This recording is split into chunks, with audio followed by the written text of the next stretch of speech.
નમસ્કાર વિદ્યાર્થી મિત્રો, આપ સર્વેની યુટ્યુબ ચેનલ એજ્યુકેશન વિથ મિતેશમાં તમારું હાર્દિક સ્વાગત છે। તો આજે આપણે વાત કરીશું કે ધોરણ 7ના સામાજિક વિજ્ઞાન વિષયના પાઠ નંબર 13 આપત્તિ અને વ્યવસ્થાપન પાઠના સ્વાધ્યાય સોલ્યુશનની।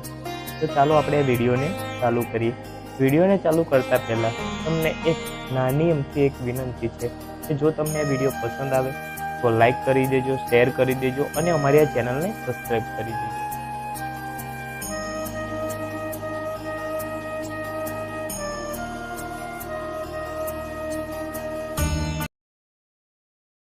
પ્રથમ પ્રશ્ન છે કે ખાલી જગ્યાઓ પૂરો, એટલે કે ખાલી જગ્યાઓ પૂરો।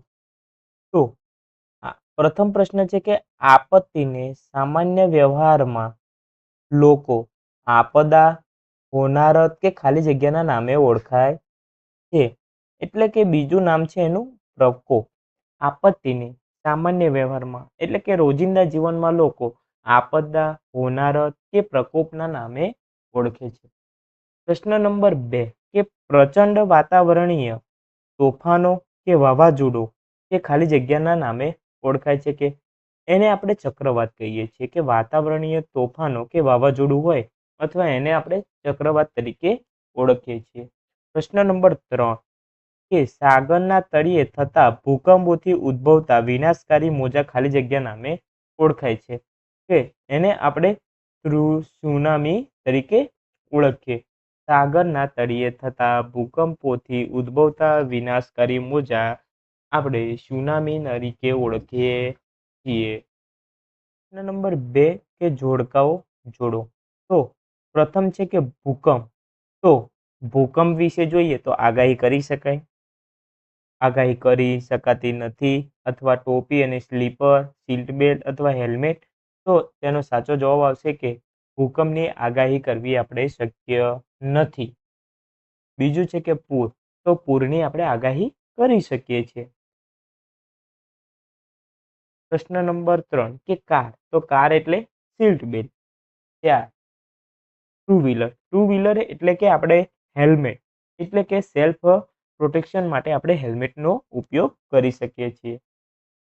પ્રશ્ન નંબર 3 કે નીચેના પ્રશ્નોના 1-2 વાક્યોમાં ઉત્તર આપો। પ્રથમ પ્રશ્ન છે કે કુદરતી આપત્તિના કોઈ પણ 4 નામ આપો, એટલે કે લખો।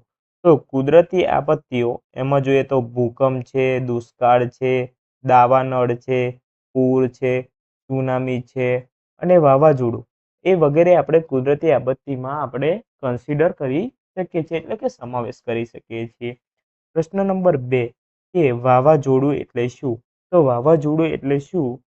તો વાતાવરણમાં હવાના દબાણમાં સર્જાતી અસમતુલાથી ઉદ્ભવતા પ્રચંડ વિનાશકારી વાતાવરણીય તોફાનને આપણે વાવાઝોડું તરીકે ઓળખીએ છીએ।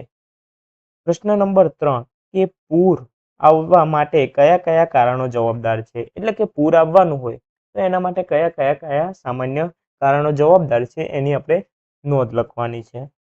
જવાબ આવશે કે પૂર આવવા માટે મુખ્યત્વે અતિવૃષ્ટિ કે એક ધારો વરસાદ તેમજ કુદરતી ઢોળાવને અવગણી કરાયેલા બાંધકામ, કુદરતી જળ વિકાસના માર્ગોમાં અવરોધ કરે તેવા માનવ સર્જિત કારણો વધુ જવાબદાર હોય છે। આ ઉપરાંત પૂર આવવા માટે વર્ષા ઋતુમાં નદીના ઉપરવાસમાં થતો ભારે વરસાદ અને નદીના બંધનું તૂટવું તેમજ હિમ ક્ષેત્રમાં બરફ પીગળવો વગેરે કારણો મુખ્યત્વે જવાબદાર છે। પ્રશ્ન નંબર 4 કે માગ્યા મુજબ ઉત્તર આપો। એટલે કે ભૂકંપ સમયે કઈ કઈ સાવચેતીઓ રાખવી જોઈએ, એટલે કે ભૂકંપ આવે તો કઈ કઈ કાળજીઓ રાખવી જોઈએ એ આપણે એમને કહેવાનું છે। તો તમે શાળામાં હો તો વર્ગખંડમાં પાટલી નીચે બેસી જવું જોઈએ। બીજું કારણ છે કે વીજળીના થાંભલા અને તારથી દૂર રહેવું જોઈએ, એટલે કે ભૂકંપ આવે તો વીજળીના જે થાંભલા હોય છે એ પડી જાય છે અને તેનો તાર જો માનવ અથવા પશુ પક્ષીઓને અડે તો તેમનું મૃત્યુ નીવડે છે।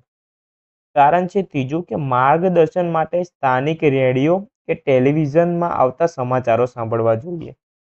ભૂકંપ સમયે ગભરાઈ ગભરાઈ જવું ન જોઈએ. ભૂકંપ આવે એટલે કે એકદમ ગભરાઈ ના જવું જોઈએ.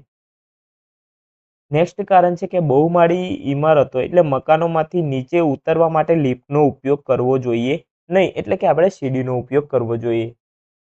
ખાતરી કાર્ય વિના ઘરમાં વીજળી, ગેસ વગેરે ચાલુ ન કરવા.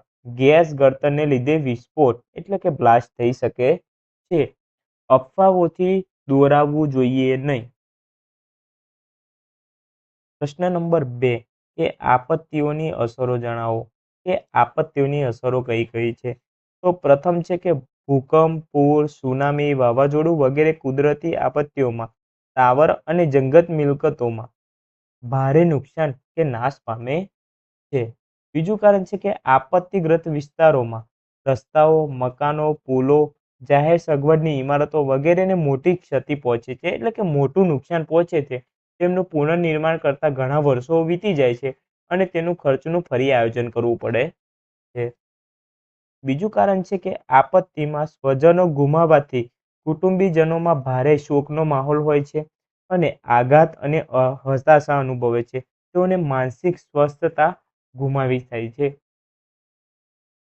જે કુટુંબોને કમાનાર વ્યક્તિઓ ગુમ્યા હોય તેમની આર્થિક સ્થિતિ કફોડી બને છે, એટલે કે આર્થિક સ્થિતિ નબળી બની જાય છે અને જાહેર જીવન જીવવું અતિ મુશ્કેલ નીવડે છે. નિર્દોષ બાળકો અને સ્ત્રી પુરુષોનું અકાળે અવસાન થાય છે. કેટલાક લોકો કાયમી વિકલાંગતા પામે છે અને તેમના પુનર્વસન એટલે કે પુનર્નિવાસન માટે સમસ્યા માટે ભારે વિકટ બને છે. રાબેતા મુજબનું જીવન ખોરવાઈ જતા સામાન્ય લોકોને અનેક મુશ્કેલીઓ અને હાડમારીઓ વેઠવી પડે છે. જય હિન્દ વિદ્યાર્થી મિત્રો. જો તમને આ વિડીયો પસંદ આવે તો લાઈક કરી દેજો, શેર કરી દેજો અને અમારી આ ચેનલને સબસ્ક્રાઈબ કરી દેજો. અને તમારે કેવા પ્રકારની માહિતી અને કેવા પ્રકારના વિડીયો જોઈએ છે તે તમે કોમેન્ટમાં જણાવી દેશો, એટલે અમને અંદાજો આવે કે અમારે નેક્સ્ટ વિડીયો કયા વિષય પર બનાવવો જોઈએ. જય હિન્દ.